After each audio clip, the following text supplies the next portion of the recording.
G'day, I'm Mark from Self-Sufficient Me, and we're in mulberry season, and you know what that means? Mulberry pies. Oh, you can't get much better than that. And I've been meaning to give this recipe out here on my second channel, Self-Sufficient Me too, for, well, the last couple of weeks really. So let's just get straight into it.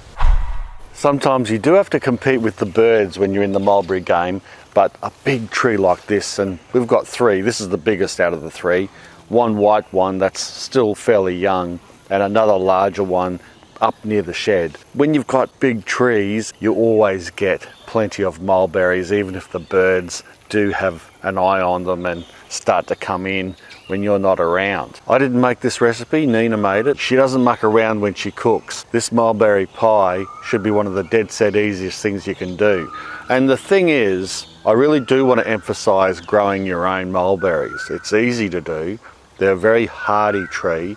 They can be even grown from cuttings. Just grab a cutting from anyone that's got a tree, put it in a pot for a while, and eventually it will take root, grow quite well, and within a few years, once you put it in the ground, you've got a nice big mulberry tree. On to the recipe. This is, like I said, very simple. And I should say from the start that if you want to reduce the amount of sugar or reduce the amount of flour or play around with the ingredients a little bit here and there, go for it. There's nothing solid about this type of recipe at all. Obviously, the first thing you do is pick a bunch of mulberries, and for a pie like this, you'll want about 3 cupfuls. You've got to de-stem them first, and that can be a little bit of a process going through pulling out the stems, so you don't want the little end of the stem in when you cook. And then you get the 3 cups of mulberries into a container.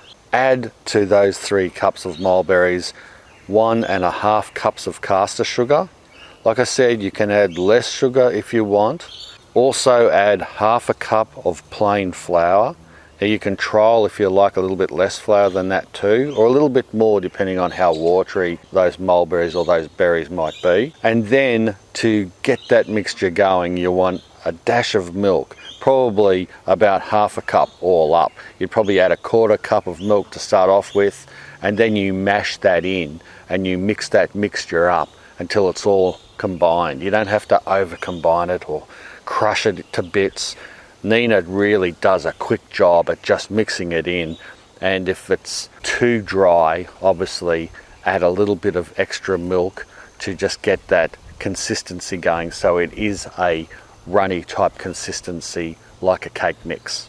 Nina uses commercial shortcut pastry, the stuff that you get frozen just in those sheets. She uses the first sheet. She generally blind bakes that so that you get a nice crust on the bottom so it's not too soggy. So you blind bake that first for about half an hour or so until that's browned off, or at least cooked enough that it's not going to be too soggy. And then you simply just add that mix into the base. Make sure you have a pie dish. And then you just add the mix to the blind baked base. Place the second pastry over the top of that. Prick the top with a knife or some type of implement so that it can let the steam out so it doesn't rise and make a big bubble burst. And what Nina likes to do to get a nice brown top is brush it with some butter. So she melts some butter in the microwave and brushes that over so that the top will come out golden brown. Then it's just a matter of putting the pie into the oven on around 180 degrees Celsius for about 40 minutes. Now, every oven differs, so you really want to cook it until it's golden brown and crispy, because you don't want a doughy tart. You don't want something that's half cooked.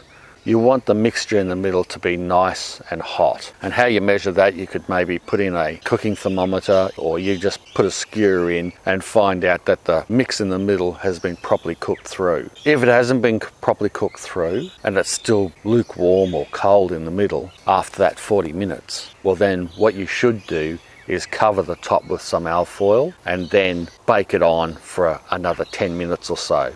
perhaps 20, to make sure that that centre is properly done and cooked through. And that's pretty much it. We love to eat it warm while it's straight out of the oven. It's like a hot apple pie, except it's a mulberry pie, some cream and some ice cream. Oh, I tell you what, that is fantastic. But it also is really good cold later on.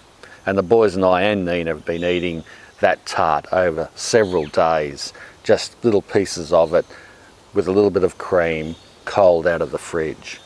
And yeah, what a fantastic way to utilise fresh mulberries. I hope you enjoyed this video and this recipe.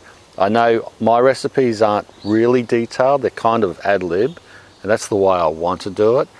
I will be getting some more detailed written recipes on my website once I get it up and running. I already have recipes on my current website, which you can go there, selfsufficientme.com, but I'm just saying that my new website is under construction and it should be quite a bit more improved and maybe and hopefully easier for you to follow and better formatted. Anyway, fingers crossed. Thanks a lot for watching. Bye for now.